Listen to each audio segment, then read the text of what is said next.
After injuring a tendon in his left hand in a Cactus League game in mid-March, Seager will be placed on the injured list for the first time in his career. At the very least, Seager is expected to be out until June.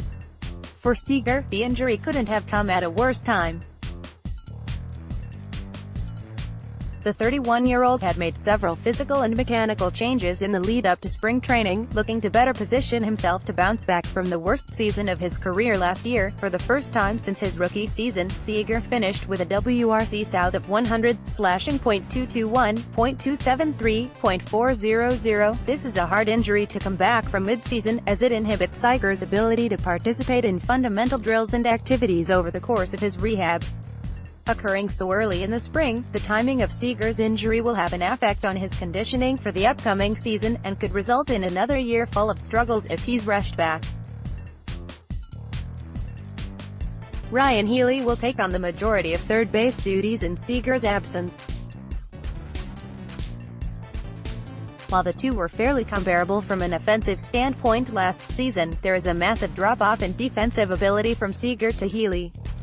In 917.2 career innings at third, Healy has a -10.9 UZR and -4 DRS. Healy will struggle at the position this season, though you likely won't see many mechanical or mental gaffes from him. You also won't see him ranging to his left to stop a liner through the hole, get up, and make the out at first. Healy comes in at a lumbering 6'5", 225-pound build, therefore, he isn't the most physically gifted third baseman. He should be serviceable at best, and that's all the Mariners can really hope for at this point.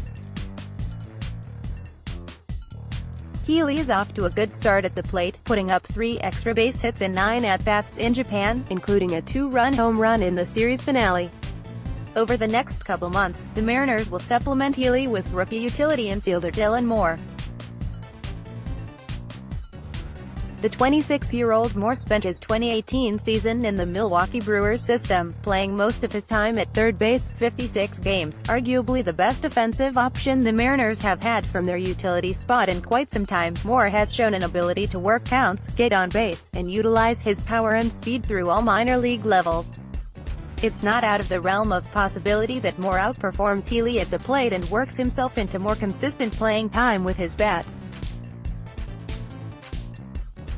The Mariners don't have a whole lot behind Healy and Moore, though Christopher Negran would likely be the first to be called up in the event of injury. If Seager's rehab extends past June, however, it's possible that the Mariners would then turn to prospect Shed Long, who had an impressive spring. This is a year full of transition for the Mariners, and the third base position is not exempt of this. As the time on Seager's contract continues to dwindle, the likelihood of a potential trade goes up. It may not happen during this season, but it's hard to imagine Seattle sticking with his deal for much longer. Next, Mariners finalize 25-man roster. The chances of finding a future starting third baseman this year are slim to none, though the Mariners will give ample opportunity to the likes of Moore and Long to impress. At very least, there's been a little bit of intrigue added to a position initially thought to go rather predictably.